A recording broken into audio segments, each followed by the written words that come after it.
Sa puso ng Maynila, lumulutang ang malubhang hamon ng kahirapan na nagdudulot ng pang-ugma ng mga suliranin sa lipunan. Ang pagkakakilanlan ng lungsod na ito, isinisiwalat ng mga datos, ay nagpapakita ng mga mahihirap na sektor na nahihirapang makamit ng pangarap na magkaroon ng maayos na pamumuhay. Kasabay nito, nagiging pangunahing dulot din ng kahirapan sa paglago ng iba't ibang anyo ng krimen. Sa tuwing bumabalot sa dilim ng kawalan ng katiyakan sa buhay, ang ilang mga individual ay napipilitang lumabag sa batas. Ito ang kapansin-pansin na epekto ng pangapi ng kahirapan. Sa maikling palabas na ito, tinitignan natin ang masalimuot na ugnayan ng kahirapan at krimen sa Maynila. Sa pagkuha ng masusing pagtingin sa mga numero at kwento ng mga taong apektado, lumalabas ang makabuluhang kwento ng pakikipaglaban at pangangailangan ng solusyon. Sa pag-unawa sa koneksyon ng dalawang ito, maaari tayong makahanap ng landas patungo sa isang mas makatarungan at masasabi nating maayos na kinabukasan para sa lahat. O kaya naman, masaksiyan natin ang isang hindi ka nais-nais na resulta ng kahirapan.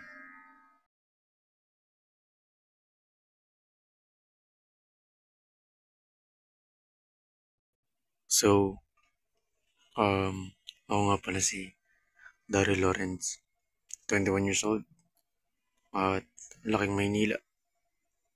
Gusto ko maging director at film writer.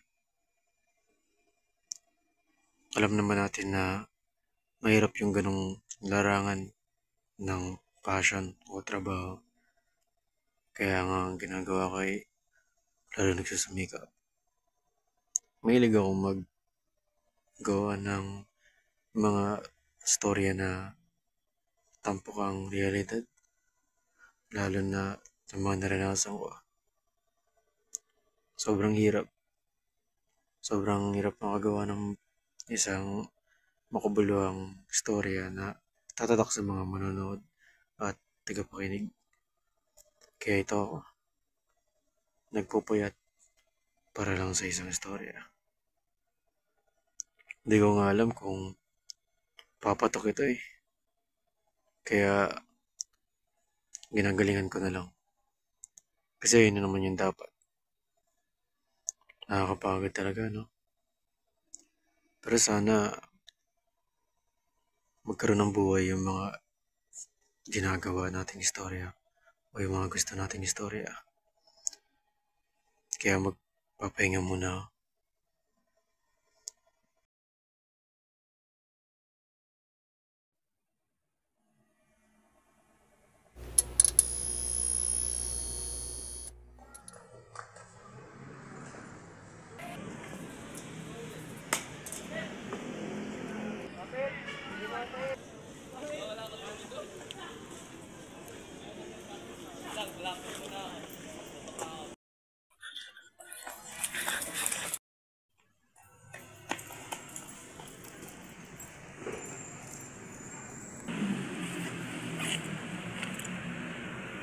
Pwede na to.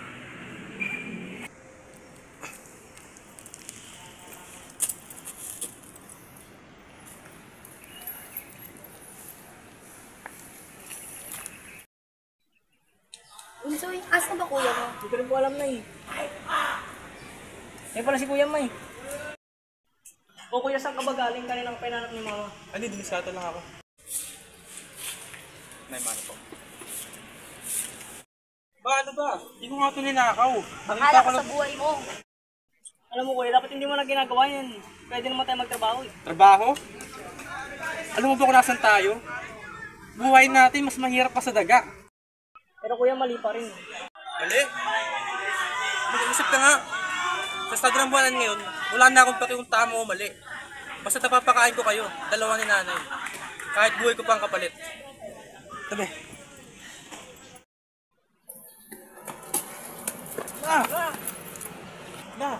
Nangyari sa'yo.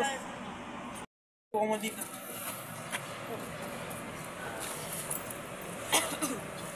Nahinan na si mama.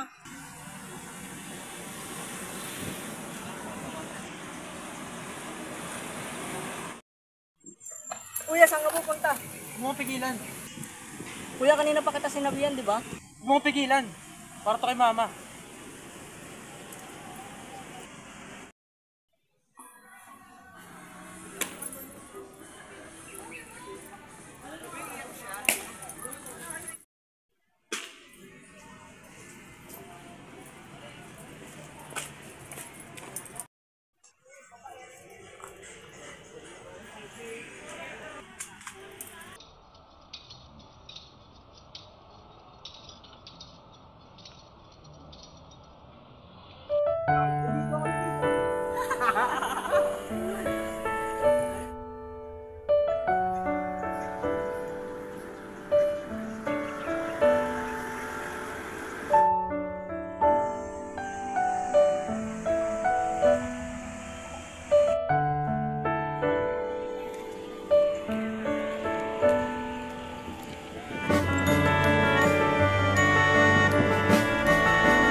Bunso, pasensya na, medyo natagalan eh. Kuya, kanina pa ako nagkakantay dito.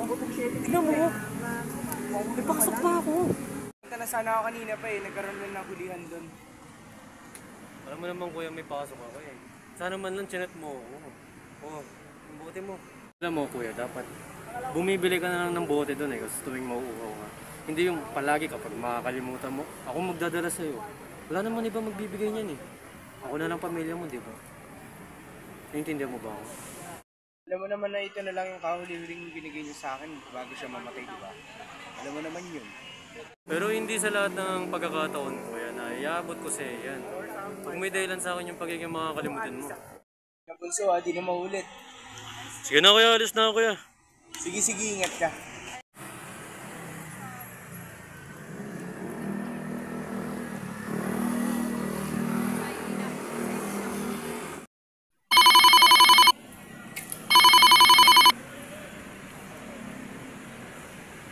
Hello, sir.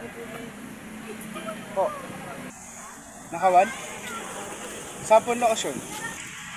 Malapit pa ako dyan, sir. Papunta na po.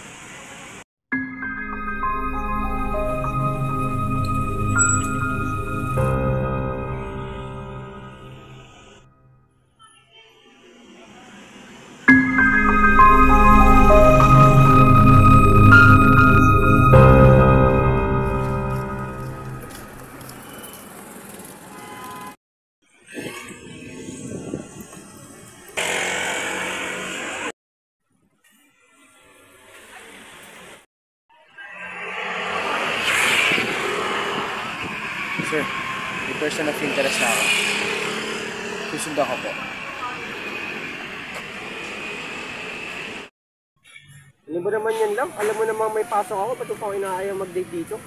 Love, ngayon na nga lang tayo magkikita eh. Isipin mo ilang linggo kang mawawala. Alam mo naman nagtatrabaho ako doon. Tsaka para sa atin din naman to. Kailan Kailan ka ba talaga babalik? Magbigay ka naman kung anong date para hindi ako naghihintay dito. Eksaktong date? Hindi uso sa trabaho namin yun.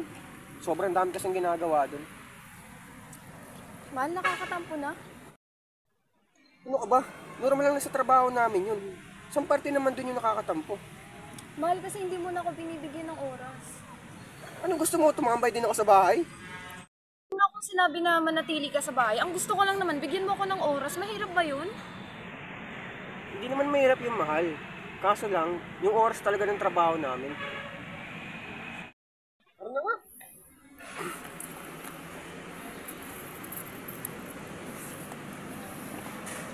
Ano? Plano mo? Saan ka ba pupunta? Trabaho ka naman. Trabaho na naman? Ano gusto mo? O di mamamaliin ka? Sabi ka na sa akin. Tara na nga.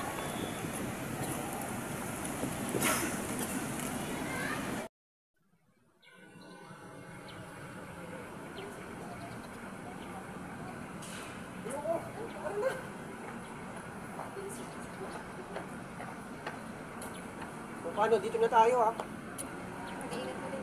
Bye-bye. Okay na.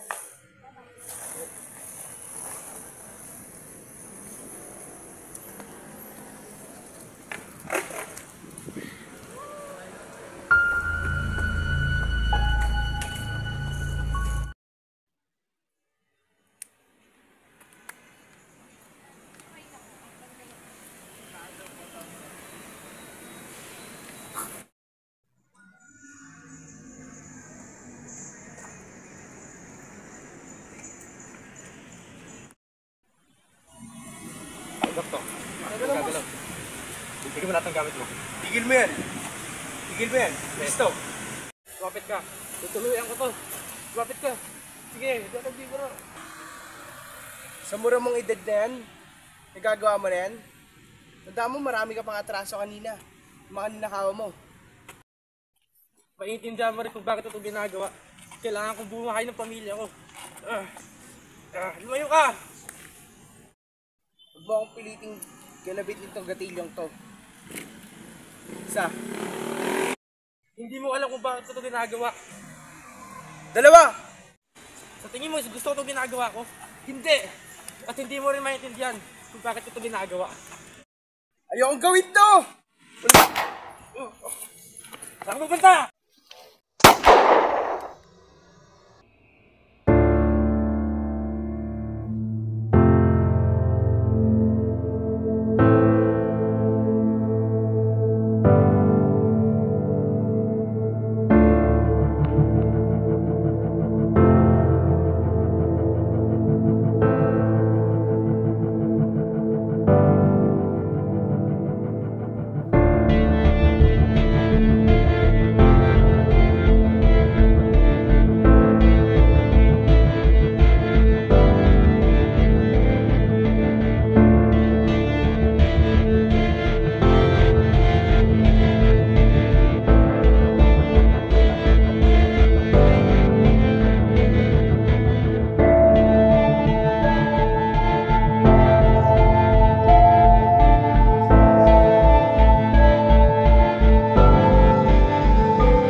Parang balisa ka.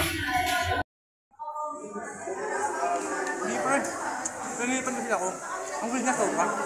Parang ano, alam mo yun, mananakaw daw ako. Na sobrang hirap ng pamilya namin.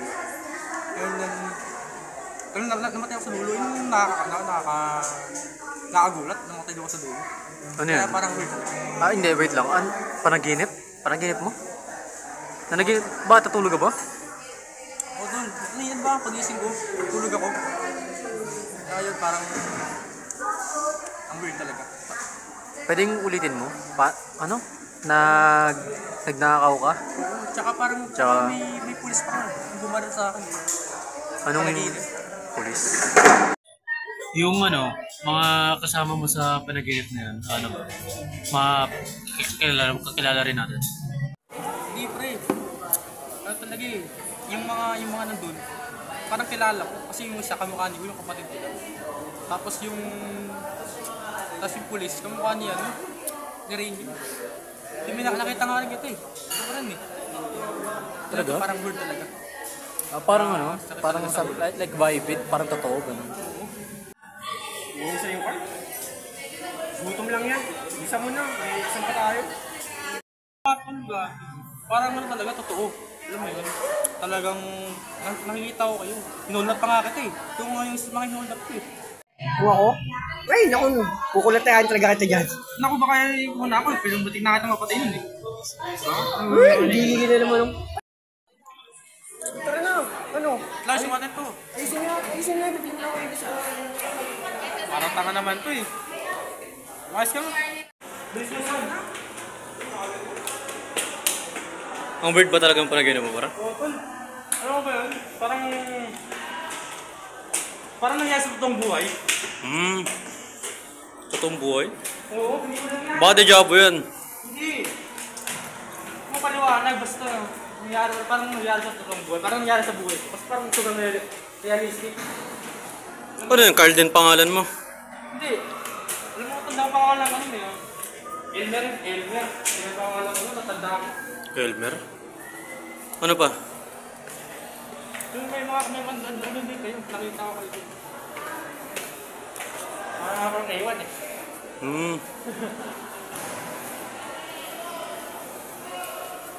Tara? Yaman mo na yan? Oo, ito. Kalimutan ko na lang ulit siguro. Nakakalimutan ko na lang rin ito.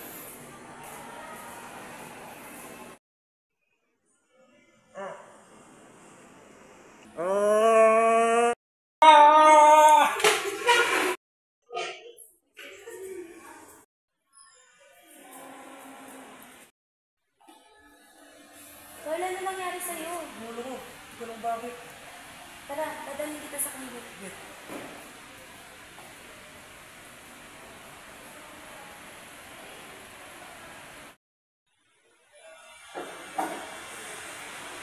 Kamusta ka naman? Kamusta ang araw mo?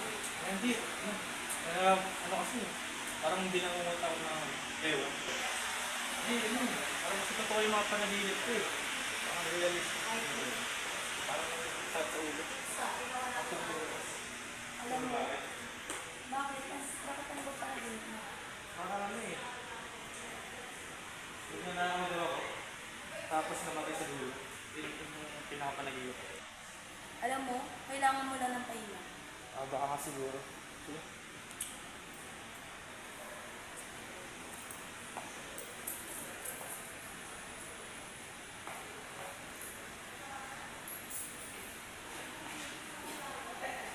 Next station, Ligarda. Ang susunod na istasyon ay Ligarda.